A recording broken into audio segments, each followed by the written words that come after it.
think they're really twin crises in his life. The one is the artistic one, and that goes along with a personal crisis because his girlfriend, now ex-girlfriend, is one of those traditional fine artists working in that smaller model. And I think he begins to sort of become jaded both with that larger world of art and also seeing that, well, even his companion, his closest confidant, is very much ensconced in that. And it starts to disappoint him in certain ways on an intellectual level. But you're absolutely right. I think the whole book is a book of visual perception.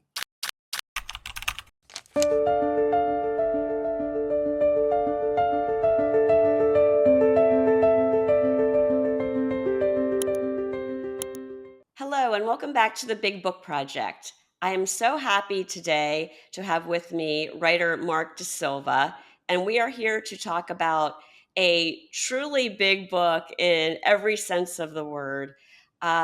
Mark's book, The Logos, has stayed with me since I first read it when it came out in 2022. And it's got a lot of provocative ideas about art and consumerism. And I recently reread it and reached out to Mark to see if he might be willing to come on and talk with us about it. So, welcome, Mark. Thank you for joining us. Oh, thank you so much for having me. I'm thrilled to be able to discuss the book a little bit more. Yeah. Yeah. Well, as you said, it's been a little bit since you've worked on this book. um, uh, let's start there, maybe. How long did it take you to write the logos? It's, I think, is it 900 pages, 800? In that version, it's 730, and in the English version, you can see the size of the typeface, right? It's quite Yeah. closely spaced. In the little bit more expansive version of the English version, it's about 1,010 pages, that kind of thing. Yeah, in a more Okay. normal media. Yeah. Yeah. Well, I started the book. I guess I was submitting my first novel, Square Wave, in 2013, I think, and that book is also quite challenging and unusual. So there was some time before I was going to find an agent or a publisher. So in that interim, I started reading for a new book. You know, I sort of keep a list of things that catch my eye, partly just because I'm in New York and I've worked in journalism. So I see a lot of galleys and new books coming out. And I started to just see that there were a lot on my list that was about visual art and about visual culture more than anything. The fact is that, you know, the way that there's a kind of visual overlay to all of our sort of being, whether it's online or in a physical sort of urban landscape. There's so much imagery, and that's sort of a first fact of our culture. So I started digging into that. Overall, I read, I think, maybe 2 or 3 years, sort of blindly, a little bit, maybe 40 or 50 books about art, about culture, about capitalism, about history, other things like that, and graphic design in particular, advertising, that sort of thing. And the idea, I think I'd start reading and I hope that something gels.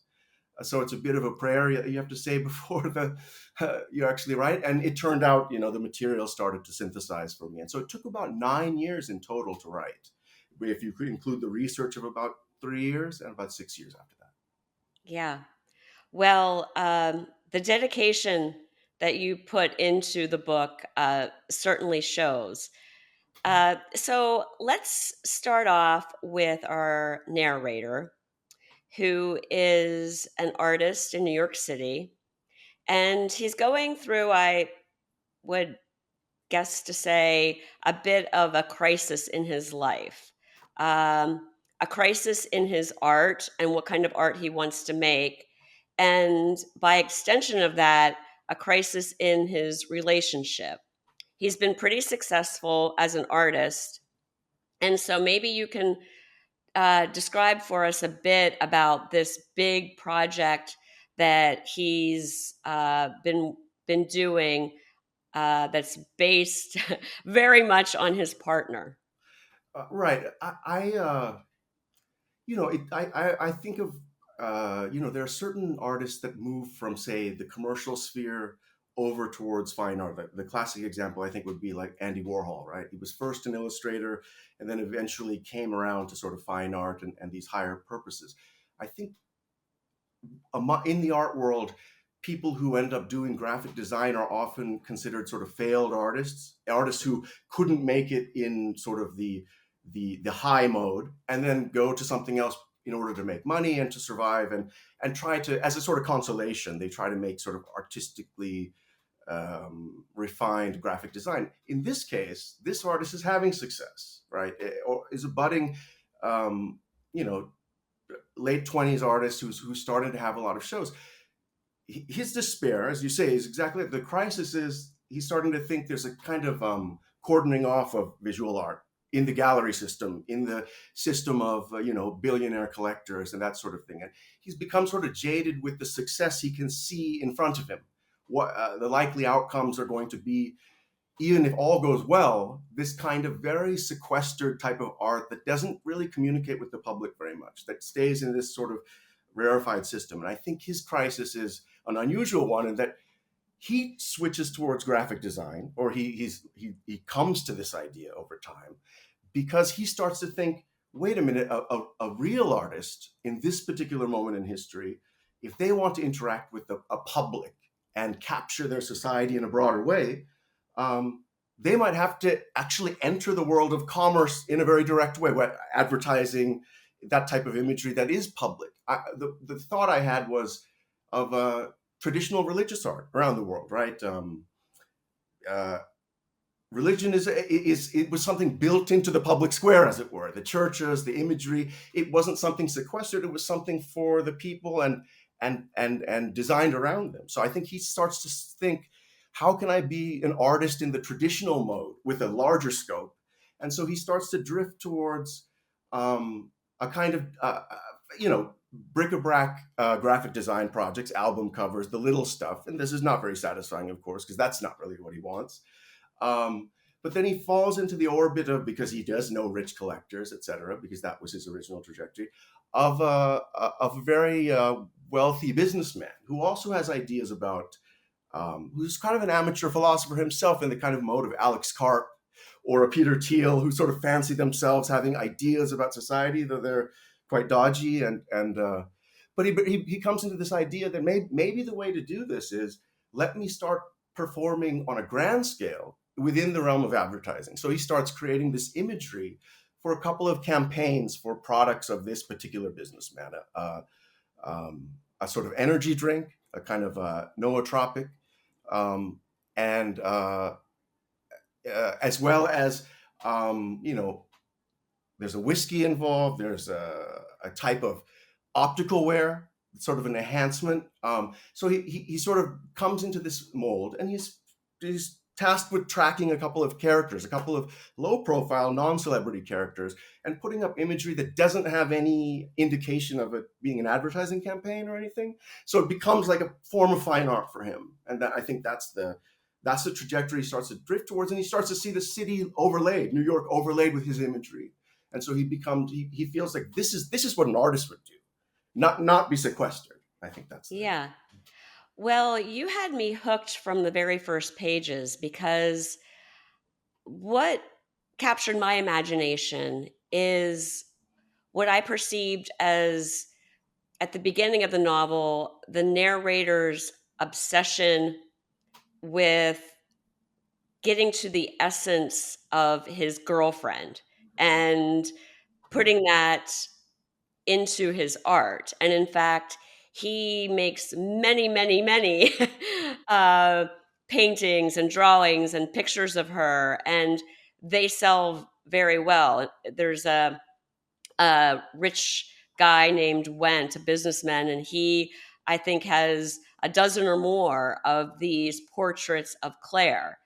But the narrator begins to become a bit disaffected with the image of Claire. And I wanted to talk to you a bit about this theme or motif that maybe I saw, which maybe you didn't intend, but perhaps the more that we look at something or we try to analyze something, it becomes kind of more blurred in our mind and more confusing. Even our appreciation for it changes in some way. Yeah, I think that's absolutely right. I think they're really twin crises in his life. The one is the artistic one, and that goes along with a personal crisis because his girlfriend, now ex girlfriend, is one of those traditional fine artists working in that smaller model, and I think he begins to sort of become jaded both with that larger world of art and also seeing that, well, even his companion, his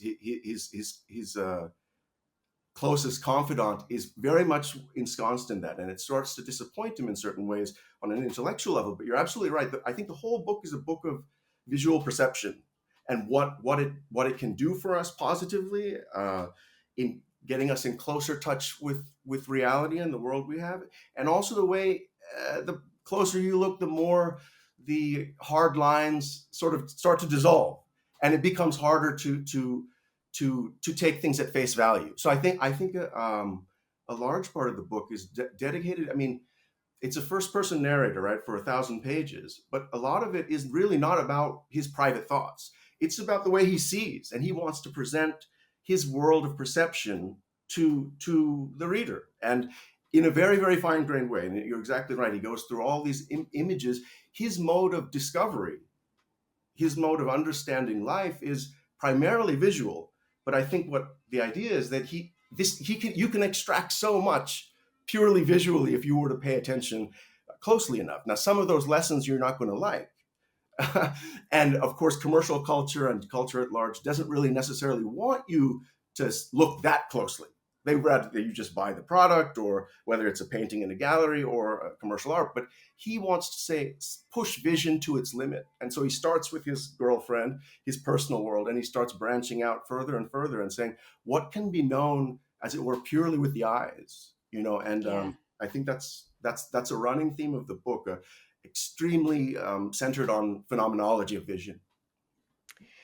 There's also in the opening pages of the book, well, I say opening pages, in the first 50, 60 pages, Yeah. this really interesting discussion uh, of painting versus drawing. And a lot of these ideas were new to me. I'm not an art history person or an artist, but if I can understand it correctly, the narrator thinks or begins to think, I don't think he always thought this, but he begins to think that painting is on the surface and somehow a little bit superficial, but drawing or sketching is some kind of extension of your mind through your hand to the paper and much more focused on form. Right. And I'm curious, are you an artist, and kind of where did this idea uh, germinate for you? I myself am not, but I have uh, spent a lot of time in the company of artists since I was an undergraduate. The neighboring school to mine was the Rhode Island School of Design, which is like famously like they are very highbrow and do that, but they also, of course, they're a design school, so they're very in touch with like commercial projects and those kinds of ideas. So I think as far as the comparison between, and drawing sort of had a resurgence in the 21st century as a kind of art in its own right, and not merely as a preparatory art to a full-fledged painting, as it were. And that was the traditional sort of way of seeing drawing. But drawing as its own form, as you say, it instead of surface and color and mass, it emphasizes the line, right? Which is exactly as you say, form. So in a way, it has almost a kind of mathematical or philosophical clout to it that painting doesn't. It tries to define the essence of things in a way. Painting, in the manner of photography, is more of a total medium. It's something that captures the eye across the canvas in a total kind of way. A drawing can really cut to the heart of something because you have to leave a lot out of a drawing, right? And I think he starts to think, well, there's a way in which I can use this tool of drawing, this reduced tool, simplifying my palette, as it were, to really cut to the heart of a lot of intellectual things that are already occupying. I think I start with an epigraph from Bachelard, say, if a metaphysician could not draw, what would he think?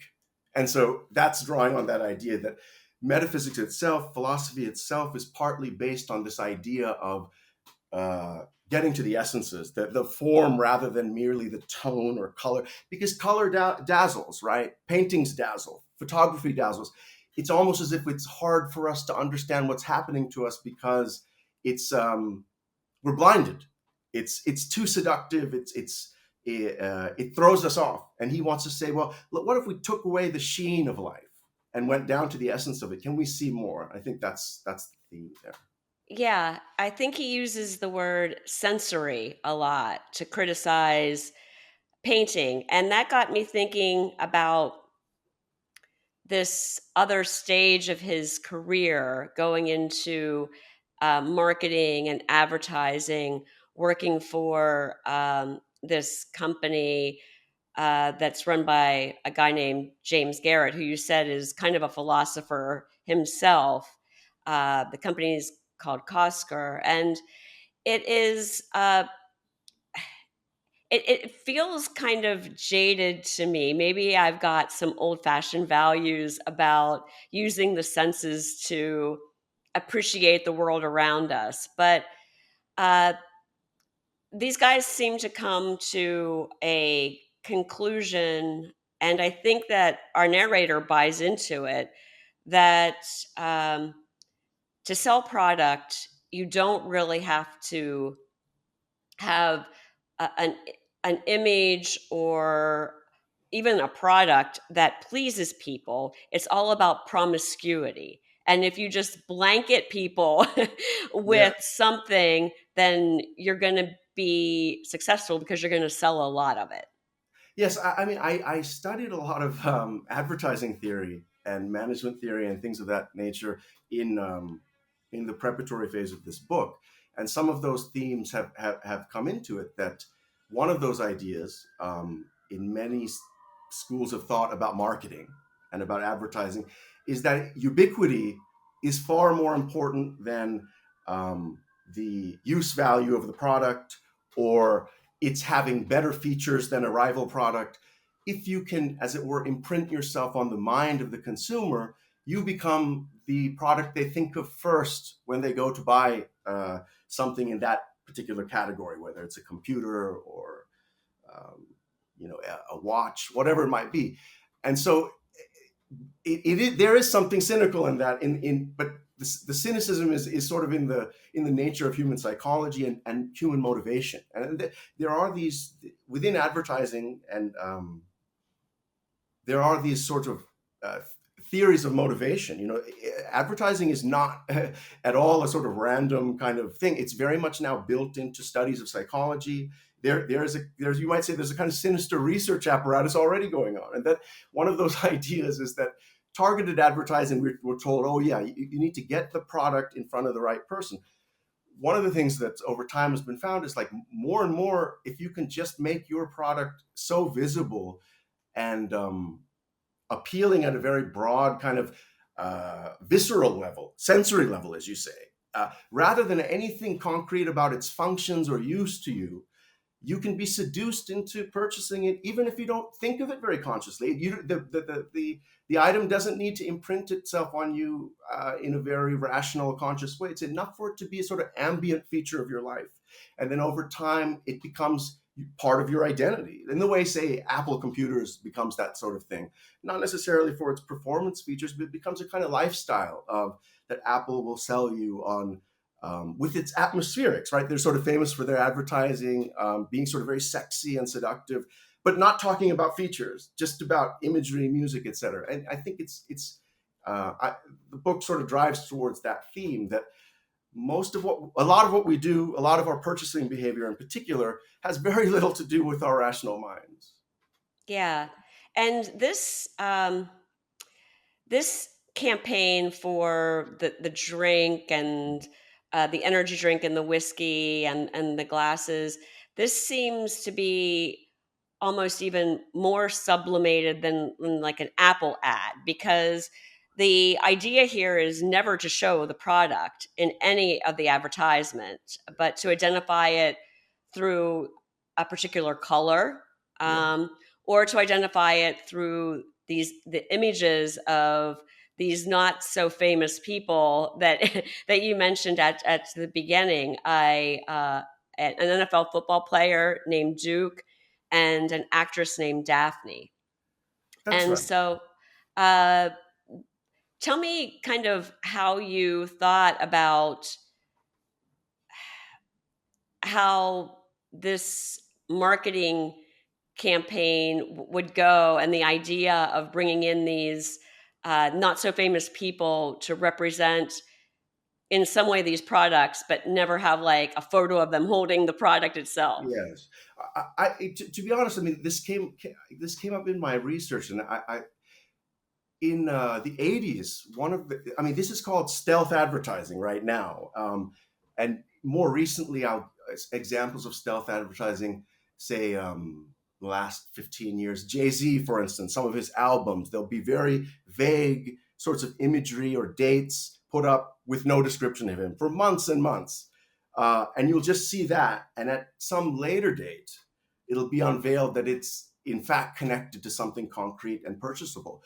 The original idea came really to me from a brand of cigarette that in the 1980s was advertised in just this way. It's one of the earliest models of this. It's called Silk Cut, an English cigarette, and its brand is essentially a color, a bolt of purple silk, like that. That's the essence of the product and its kind of logo or tag.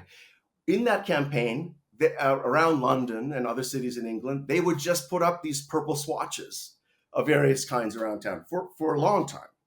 And so it was very mysterious. What are these about? And then only over time is it like, oh, in fact, this is building to something, and it's leading up to a product. So I did sort of nick that idea from this cigarette brand in the 80s, but I wanted to make it more complex and build it around people who themselves are anonymous in some way, and who are over time maybe making some inroads into the culture, raising their status and their profile in the exact same way that the product will ultimately raise its status. And there's another element though, where, as I say, Garrett is a kind of amateur philosopher, and it's not totally clear, I think, to the narrator. Is his motive purely about advertising? Is it really about his products? Because he's really runs a chemicals company, right? And that's where the money comes from. Uh, so there's this tension. Does he really want to make money off of these, or is he engaging in a broad scale way of financing an art project? And so, because he has this philosophical ideas about culture and the logos, the essence of modern capitalist civilization, if it's to be captured, what better way to capture it than through the language of advertising and public imagery rather than gallery imagery? So there's a tension. Does he really need to make money on these products, or is it a kind of vanity thing that is more about his art? But towards the end of the book, the products start to surface in a more concrete way, and that's the idea of the sort of stealth campaign. But it's unclear like how much he cares whether it actually works, or what is he more interested in changing the city, changing the look of the city, and sort of capturing the essence of the modern way of life in the way that religious society would capture it through images of Christ, to say in the West, um, images, historical images of from the Bible, etc. How do you capture today's society in the same way, in a comprehensive way? Perhaps it goes through these types of imagery that are everywhere in the subways, everywhere you go, and also, of course, online as well. Yeah, I found it really interesting that the narrator spends so much time studying uh, these two people, Daphne and Duke, even though initially I don't know that there was an idea or concept in their minds to do what they ultimately end up doing, which is just splashing, I think black and white uh, kind of imagery all over New York City with close-ups of these guys' faces. um, I think that Garrett's of the mind that our narrator really needs to I understand these people in order for the narrator to come up with an idea for these products that Garrett wants to associate with these people. But it seems at times a little bit of a, I don't know, contrived, I would say, in Yes. terms of how they're trying to construct this campaign. I think that's exactly right, and that's what leads to the kind of puzzle. I mean, the artist, the narrator, is like, well, financially, I'm being treated very well in this arrangement, and beyond that, from his personal perspective, he's being allowed to he's being allowed to create this series of portraits. Remember, at the very beginning, he's creating a series. He's famous for portraiture, right? For creating series of these images. So he's been recruited to sort of, why don't you carry on doing what you're doing? You don't have to change it too much, but why don't you follow these two people I want you to follow rather than your own choices of subjects? So it's an extension of his own career, as it were, except writ large. No longer would you be trapped in the gallery. Garrett's saying, I'm going to give you the resources to make your thing ubiquitous. So in a way, the narrator is thinking, perhaps, in never mind what Garrett's purposes are. I have my own, which is I'm interested in portraiture. I'm interested in these series of imagery, and part of what part of his idea of sketching Claire or any of these things is what is philosophical or epistemological. Just bear down into them and dig out some knowledge, essence of them, as you mentioned at the beginning. So now he's like, okay, we have these two people who I get to dig into the essence of. And now Garrett has chosen these people, and as time goes on, some dark stuff happens with these two people, both Daphne and Duke. And some of the narrator's colleagues at the graphic design firm are saying that this imagery is not necessarily, there are stereotypes about race, about gender, excessively sexualized imagery or racially charged imagery. And you wonder, as I say, Garrett is an amateur philosopher. He's the one in the way pulling the strings. And he's the one who's interested, as he puts it in the book, the logos of the moment, right? Logos meaning the organizing principle or the structuring principle of the world, right? So his idea, I think, is the logos changes over time, as it were. In Greek society, it might have been one thing. In medieval society, one thing. But what's the logos or ordering principle of modern capitalist society? And he's thinking, what else? Actresses, right? This celebrities, uh, uh, athletes, and so he wants to sort of track these two as their rising and waning fortunes. And I don't think he's necessarily that upset about the dips in their fortune. The narrator will say, or the other people will say, "Wait, what's happening? These characters are floundering. They're involved in drugs or strange behaviors, or there's a suggestion of certain relationship between uh, you know Garrett and Daphne. There's sort of some illicit stuff, but he doesn't seem troubled by that because he thinks that's the essence of the world. In other words, the essence of our world is very dark. But if we want to capture it, we have to go via the route of celebrity, non-celebrity. I mean, we have a cluster of celebrities, particularly today, but there are so many sort of quasi-celebrities, that are not quite there, kind of failing, kind of floundering, but they're still there for our entertainment. And I think he's trying to dig into that, and that's not totally clear to the narrator, and that's it. That's the running tension in the book. What are Garrett's purposes, and what is the narrator's purpose, and to what extent do they match, and to what extent are they different, and to what extent does the narrator fully care? He sometimes seems sort of self-absorbed, like, I get to do what I want to do. What do I care what this guy wants me to do? That sort of thing. Yeah. The book is very much a book of New York City. And I live far away from New York City in Dallas, Texas, but I love New York City. And you take us all over the city in this book, even a place that I don't think many people have been, but I have, Roosevelt Island. Um, so I take it that you've lived in New York City for a while, most of your life. About 15 years, I think. Yeah. Okay, okay. So, yeah. And um, how important was the setting to your writing?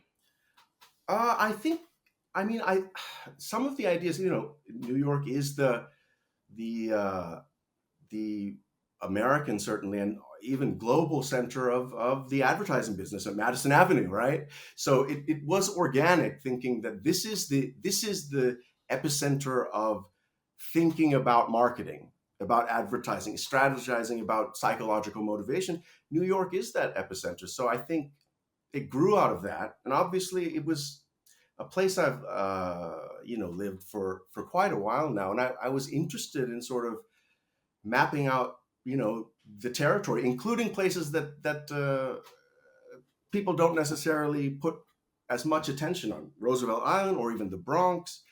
That there's a lot of, I wanted to take in some of the outer boroughs. There's Queens there as well, rather than so many New York novels are obsessed with either Manhattan or Brooklyn, right? That Brooklyn more lately. And I wanted to say, well, what about the peripheral regions, and what about the ways that the boroughs interact, and they all have their own sort of character, and often his thoughts about even the Bronx are, his reasons for being there are a little bit, they can be kind of troubling. Like, this is not a narrator that you're necessarily going to agree with in every way. It's not that type of book, right? It's here and there you might find some symmetries and identify with his point of view, but oftentimes it's like, whoa, that's quite a dark way of thinking about. I'm in the Bronx because I can get a massive mansion like townhouse for the price of just a one bedroom in Brooklyn or something. So his reasons and his relationship to the neighborhood, even, he's trying to forge these, he's using them as subjects, as it were. He's like, I don't really connect with these people. I don't know them at all. But in a way, I like that. I like being alone here, away from Brooklyn artists. So he's kind of alienated character in that way. And I think he's searching in his life, romantically, right? Career wise, and even geographically, he's sort of searching the city and tracking it. But I think the city means a lot to him as a person, and including its darkness. And I think that's part of what the book's about, the darkness of the city. I found it very refreshing that this narrator um, doesn't have a harrowing childhood or upbringing. He's was a very loved kid and was kind of fed books from very early on. But somewhere along the line, he seems to have become really emotionally stunted. At least that's Yes. how I read him. And you know, part of it might be the fact that he's just recently broken up or been abandoned Mhm. um, by his girlfriend Claire. Although what we touched on at the beginning of the book, he seems to be some in some way becoming quite disaffected with her, and he projects that a little bit onto the art. He keeps thinking like there's something wrong with her face. Like something is changed, and then he's reflecting, well, maybe something has changed with us. And Claire doesn't seem to respect drawing as much as she does painting, and she it would have to be exhausting how many hours she must have modeled for him to make these innumerable uh, Yes. images of her. But uh, yeah, do you want to talk about his, I don't know, maybe it's an emotional immaturity almost, I'm not sure. I think that's right. I mean, you're absolutely right that I made it a point not to give him a kind of tortured backstory, because I think there's a tendency from Freud onward to somewhat overplay the formative influence of childhood. That somehow all the structures are in place, and the rest of your life, post adolescence, is just a playing out of these primary structures. I think there's a lot of psychological research in that direction, that personality is very flexible and throughout a lifetime, and traits come and go depending on so many chance factors. um, temperamental factors that really aren't about childhood development or trauma, but so that you could have the perfect childhood, you could have a perfectly smooth ride, as it were. And yet, because of the particular contingencies of your life or your temperament, somehow you still find yourself unhappy in a situation where your peer, maybe who had a similar background, is perfectly well adjusted. So I think you're absolutely right. There's a stuntedness to him. Part of the stuntedness, I think, even Claire, you're right. I mean, in the beginning of the book, there's even some talk about her modeling, how she's actually in some amount of physical pain having to hold these poses for him. But he's like, just stick with it. I have to do this. And I think there's a way in which those books that he was fed, which we normally would think of as a positive thing, right? We would like as a children or as parents of children, right, to educate, to have people connected to these things. There's a way that even books and knowledge and information can distort a personality. Like he's almost too obsessed with books. Like that. The effect has been to make him over intellectualize certain things. So though his girlfriend is suffering in these various ways, he's more interested in like, what can I learn from her? How can I dissect her face and her anatomy in these ways to pull some lesson from her, rather than being like, well, isn't this my partner? Shouldn't I be thinking in these other terms? So I think I would say books, which we tend to think of as nourishing, as nutritive and salutary, are in his life a kind of way that has separated him from people. I think there's a bit in the beginning of the book where he talks about that. He asks, has my learning made me closer to people, or has it actually hived me off from them? Has it made me different in such a way that I can no longer really feel at home in a world where most people aren't nearly as steeped in these things? So it's almost a sort of alienation for him. But I would agree with you. There's a stuntedness to him, but via things we think of as positive, which is, I think, sometimes happens in life. Yeah. I couldn't help but draw a parallel. You bring us so close to this narrator. I like the way that you said it. We're not necessarily in his mind, but we're looking out through his eyes. We're seeing everything that he sees and how he processes what he's seeing and his reactions to what he's seeing. And it's it's a really studied examination Mhm. of this narrator, and in a way that he himself, the narrator, studies Daphne and Duke and Claire. Did you think about that at all when you were writing or in reflection afterwards? Yeah, I mean, my feeling was, you're absolutely right. It's extremely fine grained kind of first person perspective where we're not hurdling through events. There's times where only a day passes, but I'll take like 200 pages to cover it, where we really want to see the, the, the closest textures that one could imagine in exactly the way that he is studying these characters, and he's tasked with that. I thought that was one of the features of the book that made it interesting to write. I think when I write, I'm always thinking, I've got to be excited by this. I can't do retreads of other people's books or ideas, or even of my own books. I made it a point to make this book very different. My first book is, third person, multiple points of view. This is 1,000 pages of very detailed description through one set of eyes, and that was a challenge. And there was a possibility of a kind of claustrophobia, but how I offset that was by saying, well, let's not just make him the center. Let's, as you put it, look through his eyes. So therefore, the world starts filtering in to us in the same way he is seeing it. I'm making you see it, and it's. I've talked to a few artists since who have read this book and said, yeah, what's so strange is you're a writer, but you have done a very good job of capturing the obsessiveness of the way an artist will treat visual perception, whereas the rest of us sort of gloss over so much of what we see, we because it's irrelevant to us. We're not obsessed with those forms, but for the artist, the things that are background noise to us are for him like primary data. That's the data of life, and he wants to penetrate life through those channels rather than through other ones. So I did pay attention to that. I wanted it to be a book a very close perception. And you're right, it's a little disorienting. But that was is kind of my hope. Like, wow, imagine seeing in such fine detail. And I wanted to tease that out. What would that be like? What would it be like to really, really look at our world? And as you mentioned at the beginning, some of the boundaries start to dissolve if you look closely enough, and it becomes, as it were, uh, more confusing rather than less the more you look. And one would Yeah. think it would be the opposite, but yeah. Yeah. Well, that's the thing I loved most, I think, about the book, in addition to the ideas about art, was just,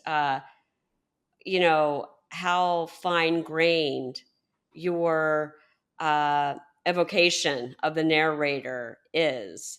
I'm wondering whether or not your ideas about art and consumerism evolved as you were working on the book. Right. The way I thought of it is this, and this is what I partly mean by, I don't want to retread other people's ideas or other people's techniques. One of the things is that at this moment in history, we're all sort of very, very familiar with the shortcomings of capitalism and commerce, right? I think for me, a central influence in understanding that, as far as fiction goes, is the work of William Gaddis, right? In particular, the Recognitions, where he gives a very his own kind of anatomy of a society in a lot of trouble, right? That's overrun by consumerism, by forgery, by fakes. In his case, whether it's David Foster Wallace or Don DeLillo or so many of these novelists, we are sort of familiar with the critique of capitalism. That's something we understand. So I wanted to treat the issue of capitalism and commerce, but without going into the familiar tropes of condemnation, because we know those, we understand that. The idea here was, what are the pieces that we can salvage from a kind of broken world, the world that Gaddis describes, a very disappointing world. And so, right, the artist himself is very disappointed precisely in commerce and capital, right? That's why he doesn't like the gallery system. So he's trying to find a new faith in art and a new faith in society. And so part of that is trying to say, what are we? What can we do? One of the things is, right, my background, my own training is in philosophy. And one of the things Hegel said about art is that art is fundamentally affirmative. It's a way of embodying a society. And for him, he said art was a thing of the past. Now, he's speaking in the late 18th century. He already said he thought art was a thing of the past for us, because he thought there were too many clashing ideas in society, too many rival factions about governance, whether it's monarchy and the rise of democracy, about economic matters, and of course the recession of Christianity and competing ideologies in the late 18th century. So he said art was already over for civilization, and he used the Greeks as the model, because the Greeks had a more organized society where there was more unified belief, right? Rather than a pluralistic society, there was a unified one. My thought was this: okay, so Hegel's saying it's the end of art in 1800 or 1780, but I'm thinking at this point in history, we're not as disunified as one might think. Unfortunately, we're living under the unifying aegis of capitalism. In fact, there is a unity to not just America, to the globe, right? World society is now actually, there is unity. It's a dark unity. It's not a unity maybe we're happy with, the global system of economics, the global systems of trade, but it is a unity. So in other words, we can embody society within art in a way that Hegel thought we were too fragmented for. But if you were to do that, you'd have to chart it in terms that maybe are kind of unpleasant and sad and depressing in some ways. But it is still a portrait of us.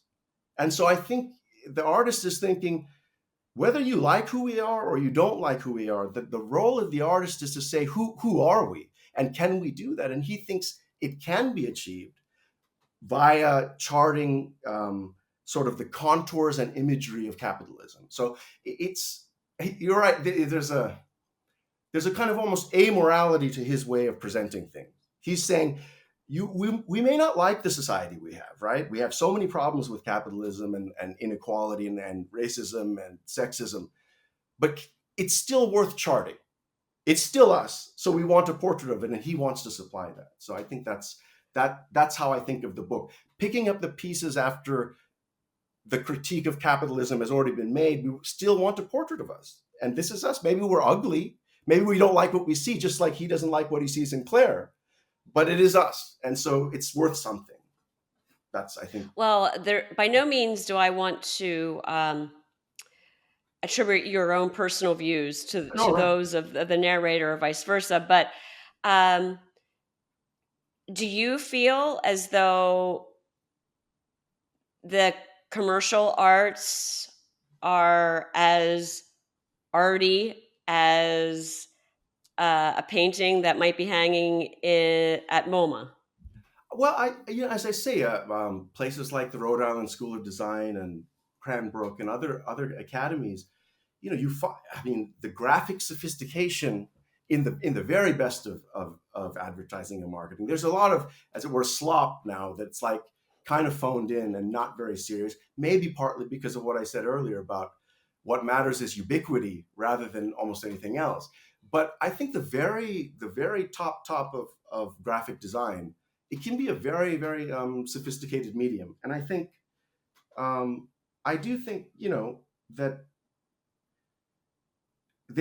I think a lot of people feel that there's something wrong with the art world, right? And we felt that a long time, that it is too sequestered, it speaks to too few people, and in many ways it retreads and has this kind of nostalgia for a kind of a previous type of existence of the artist and the art world, whereas this is a kind of branching out and a breaking down of doors. So I do think there are possibilities in graphic design and this type of public art, not public sculpture in the traditional sense where you plant some bronze sculpture in the middle of a city and think you've done something, but rather something more integrated with the texture of people's lives, as I say, in the way of religion once was integrated, that can be profound and can be moving if taken up by the right hand. Yeah. So I'm excited to think about what we might be getting next from you, what you're working on. Do you want to share that with us? Sure, sure. I much like the development of this book and the previous one. I've spent about 2 or 3 years researching, and in this case, the research has mainly been. Um, I'm sort of coming back around to my academic training. I have a doctorate in philosophy, in particular the philosophy of mind, and so I wanted to start thinking about how can I now tackle, as it were, after I've done these other things. My first book is on politics and history. This book is on commerce and art. I felt like, okay, I'm going to give myself permission to actually look at the things that I spent a lot of time training on, which is the nature of the mind. The second aspect of this is biographical. My parents are both psychiatrists, uh, so I also wanted to, in a way, tackle my own life and my own childhood via that theme as well. So this book is concerned with the sort of experimental psychiatric clinic operating in a kind of post biomedical model, right? There's a lot of, like, for instance, in our moment, there's a lot of doubt about the DSM, right? And about its categories and about mental illness. To what extent are these mental illnesses, and to what extent is this form of repression or control or a segmenting off? So in the new book, the main themes are essentially a sort of renegade or experimental psychiatrist operating, um, trying to chart subjectivity, trying to chart the mind in new ways through sort of patients that would traditionally be considered ill and needing treatment, whereas he sort of wants to tease out their illness in a kind of isolated setting. So it's actually set in the Central Valley in California. So there's also a big agricultural theme as well. It's sort of like I dealt with the city in this book, right, New York. So I wanted to deal with the countryside. So there's a treatment of psychiatry, the treatment of issues of homelessness, prison release, and agricultural labor. And they're all kind of bound up in the Central Valley around this kind of experimental clinic that's sort of blurring lines, trying to even recruit people into these. There's these, we know factually, there's these busing programs that have been suggested for the homeless to get them out of San Francisco and these other tech areas where rich people don't want them. And so part of the book is dealing with, and of course we know the homeless, there's a high percentage of mental illness. So they also factor into this theme of the mentally ill, the unwanted, and the ways in which we put them to work, we get rid of them. Uh, uh, I would say the themes of this book are essentially building around psychiatry. It looks like it's going to be another long book, and it's going Great. to and it's involving, as I say, a whole cluster of themes. It's all California this time. I grew up in California, so it's a going home in that way too. Let me chart my home state, and so that's what I'm up to lately. That sounds wonderful. I don't know if you it sounds like you are writing, not just researching at this point. That's right. I have about 30,000 words at this point. This year, I was like, you got to get going now because you could read forever otherwise. You could research forever. So, yeah, it's that. And I'm now into the scenes, and I've got maybe what looks like only like the first 10% of the book.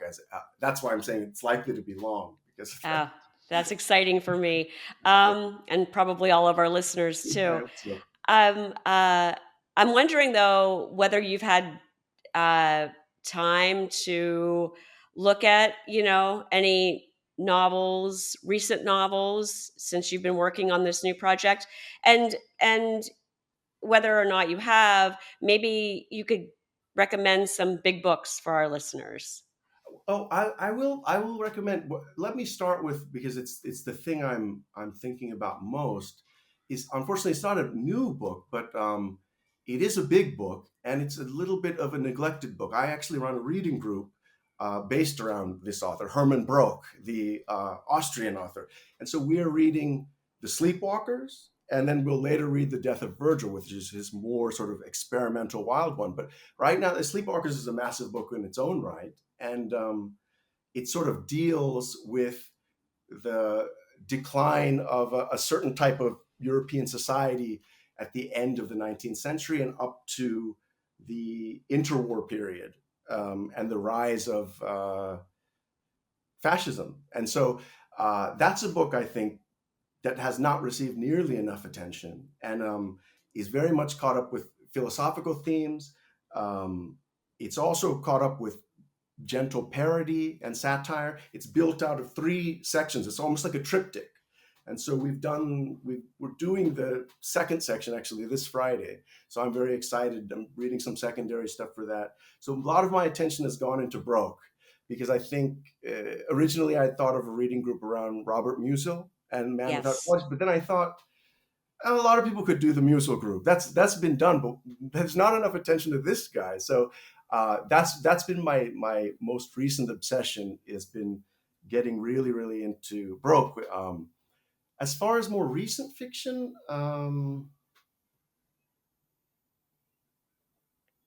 I've been reading what is that called?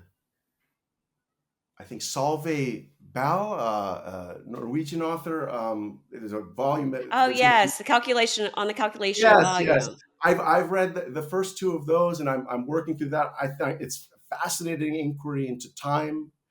Uh, I I don't even know how she sustains it because it stays interesting. Though you would think this, it's almost, you might know it's almost like Groundhog Day, but done Yes. for in this deeply philosophical way. And I'm sort of mesmerized by someone pulling so much out of that theme.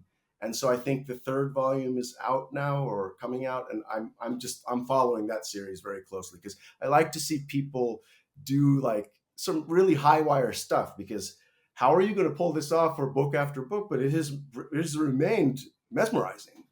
Yeah, I'm saving those until they're all out, Right. and kind of perhaps doing something for the big book project Yeah. on them. But some of the booksellers at my bookstore have been reading them as they're Yeah. issued and are really very enthusiastic about them. Mhm. Yeah, yeah.